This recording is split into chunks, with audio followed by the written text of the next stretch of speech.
They said it was only a movie, but those who were there still aren't sure.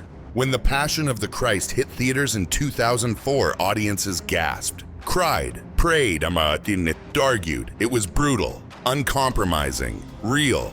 But what most people never knew was that behind those scenes, behind the blood, the silence, and the trembling skies, something else was unfolding. Something that even Mel Gibson, the man who created it, could never explain.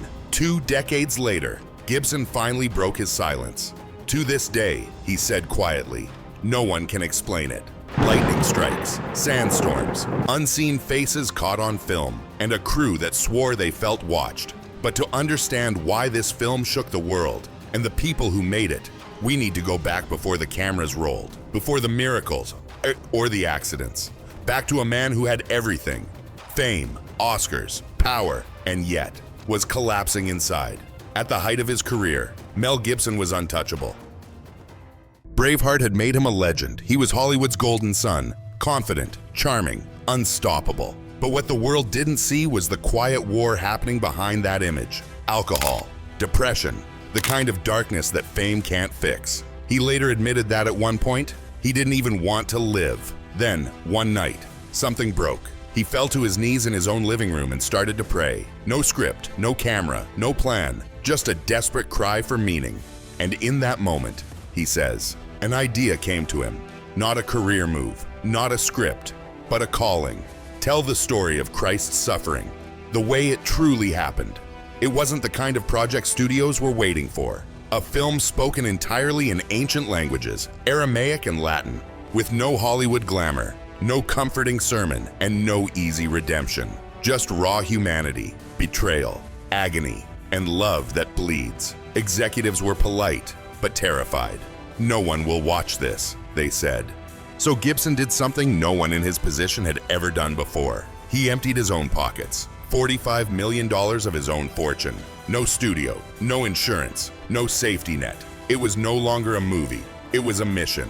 And that's when the strange things began. Long before audiences saw Jesus on the cross, the crew started whispering that something on set didn't feel right. A strange calm would fall before certain scenes. Winds would die, clouds would form, and people felt the air turn heavy, as if time itself held its breath. Then came the storm, then the lightning, and one day, the actor playing Jesus, Jim Caviezel, was literally struck. Not once, twice. Even the assistant director was hit. No one could explain how. There were no storms forecasted, no metal near them, and yet, both men survived. From that day on, laughter faded from the set. Something unseen had entered the story, and it stayed. For nearly 20 years, Mel Gibson refused to speak about what really happened. Not during the box office triumph, not after the controversies, not even after his own public collapse. But in a quiet interview decades later, he finally admitted what many had whispered for years, that the strange events weren't exaggerations. And when pressed to explain them, he only said 7 words. To this day, no one can explain it. Maybe it was coincidence, maybe it was something else. But whatever happened during those months in Italy changed every soul involved. And that's where our story begins. The year was 2002. Mel Gibson had just landed in the ancient town of Matera, Italy, a place so old it looked as though time itself had forgotten it. Its stone streets, its caves, its air, everything felt biblical. The locals said the earth there remembers. For Gibson, this wasn't Hollywood, it was sacred ground. He believed that if the story of Christ was going to be told truthfully, it had to be told here, in a land still haunted by echoes of Golgotha. But even before the cameras began to roll, the crew started to whisper. It's strange, one cameraman said. When we rehearse, the light feels normal, but the moment we film the crucifixion, it changes, like the air bends. At first, they laughed it off. Movie set tension, exhaustion, coincidence. But soon, it stopped being funny. For all his confidence, Mel Gibson was a man under siege. He had spent years drowning in alcohol, haunted by guilt, anger, and the feeling that he was living 2 lives, the public hero and the private wreck. But now, every frame of The Passion of the Christ felt like penance. He wasn't just directing a film, he was fighting for his soul. He studied ancient manuscripts, interviewed theologians, and read mystical visions of saints who claimed to have seen the crucifixion. He wanted to strip away centuries of sentimental art and show what Rome's execution really meant. Not clean, not noble, human flesh torn open by whips, sweat, blood, fear, forgiveness. Every night, he prayed before shooting. Every morning, he opened his Bible on set, and those who worked with him said the lines between art and faith began to blur. "It didn't feel like we were making a movie," said one makeup artist. "It felt like we were being watched or tested." The first day of filming was quiet, too quiet. The wind stopped completely, as though someone had switched it off. The sky turned gray, and a strange pressure filled the air. Then, out of nowhere, violent gusts whipped through the valley, tearing through tents and scattering equipment. It became a pattern. Scenes of pain, betrayal, and forgiveness seemed to summon their own weather. No meteorologist could explain it. Then came the lightning. During the Sermon on the Mount scene, Jim Caviezel, the actor playing Jesus, stood under a clear sky.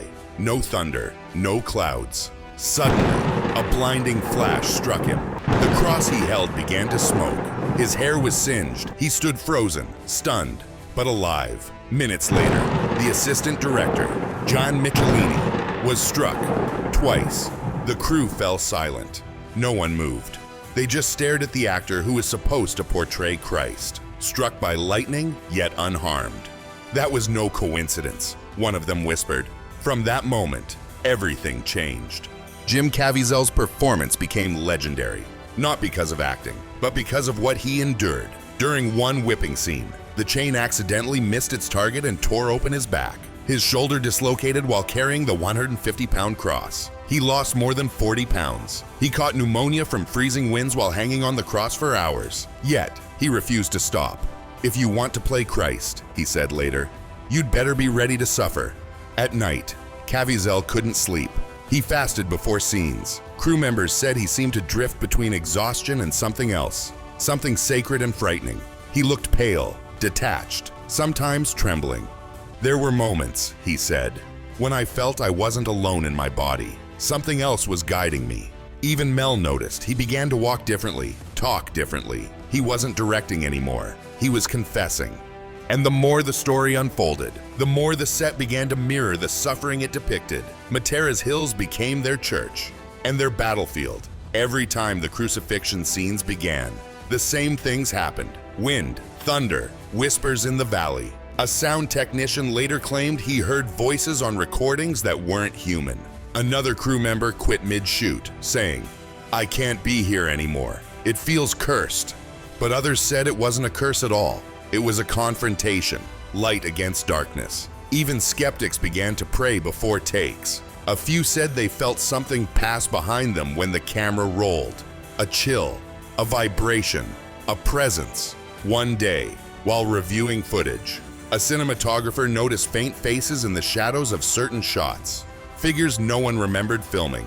No one spoke of it again. To Gibson, none of it was coincidence. He told the crew, "We're not just telling a story, we're stepping into it."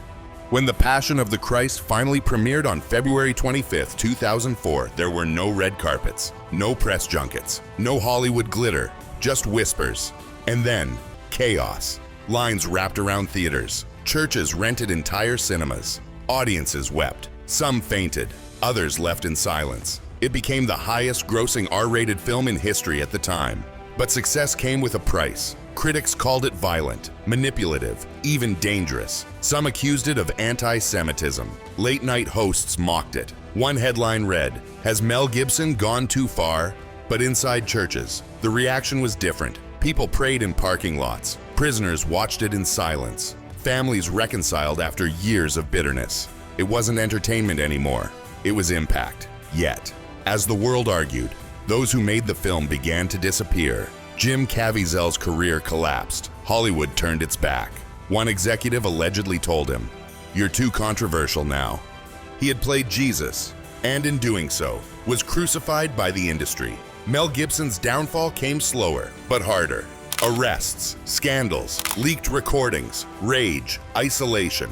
The man who had created the most spiritual film of the 21st century became a tabloid villain. But few noticed the timing. Almost every fall, every controversy, came after the Passion. For nearly 20 years, Gibson refused to discuss what happened on set. When asked, he'd smile politely, say, "God worked through it," and move on. But those who were there said something had changed in him, permanently. Some claimed he'd made a private vow never to reveal everything. Others said he couldn't put it into words. Then, one day, during a quiet, off-camera interview, he was asked again what truly happened during filming. He hesitated, looked down, and whispered, "To this day, no one can explain it." 7 words. And behind them, 2 decades of stories no one dared to tell. Lightning, whispers, unseen figures. A man who played Judas and later converted. Crew members who walked away and never worked again. It wasn't superstition. It wasn't rumor. It was something else. Something that left everyone changed. And those who were there say that even now, when they re-watch the film, they can still feel it. That same weight in the air. That same impossible silence between breaths. Because the Passion of the Christ wasn't just about what happened 2,000 years ago. It was about what happens every time truth and darkness meet on the same ground. What if it wasn't just a film set? What if the story of suffering and redemption was replaying itself? Through the people telling it, behind the camera, a man searching for salvation. In front of it, an actor bleeding for his role. Around them, forces neither could explain. And in between, a silence that still echoes. Time has a way of revealing what the spotlight hides. 20 years after the Passion of the Christ first stunned the world, the noise around it has faded, but the questions haven't. Why did so many who worked on that film walk away changed? Why do they still pause when lightning flashes, or when they hear silence that feels alive? And why, even now, does Mel Gibson avoid the subject entirely by depunct, except to repeat that haunting phrase? To this day, no one can explain it. Maybe it's not meant to be explained, because if you strip away the headlines, the controversies, the applause, and the criticism, what remains is something no review could capture. The weight of truth. A truth so raw, so human, that even the people pretending to reenact it could feel its force pressing against them. After the film's release, Jim Caviezel vanished from Hollywood Center. His name, once climbing in the credits of major studios, disappeared from casting lists. But he didn't vanish into despair. He began traveling, speaking to churches, prisons, and schools, not about fame, but about faith. Playing Jesus, he once said, didn't end when the cameras stopped. It began there. He talked about pain, forgiveness, and carrying crosses that don't always look like wood. He told stories of people who came up to him years later, addicts, prisoners, atheists, saying that the film broke something inside them, something they didn't know needed breaking. Mel Gibson, meanwhile, withdrew. His silence wasn't cowardice, it was reverence. Because how do you explain an experience that feels larger than words? Or even reality, he'd later say. That film wasn't made by me alone, and he meant it.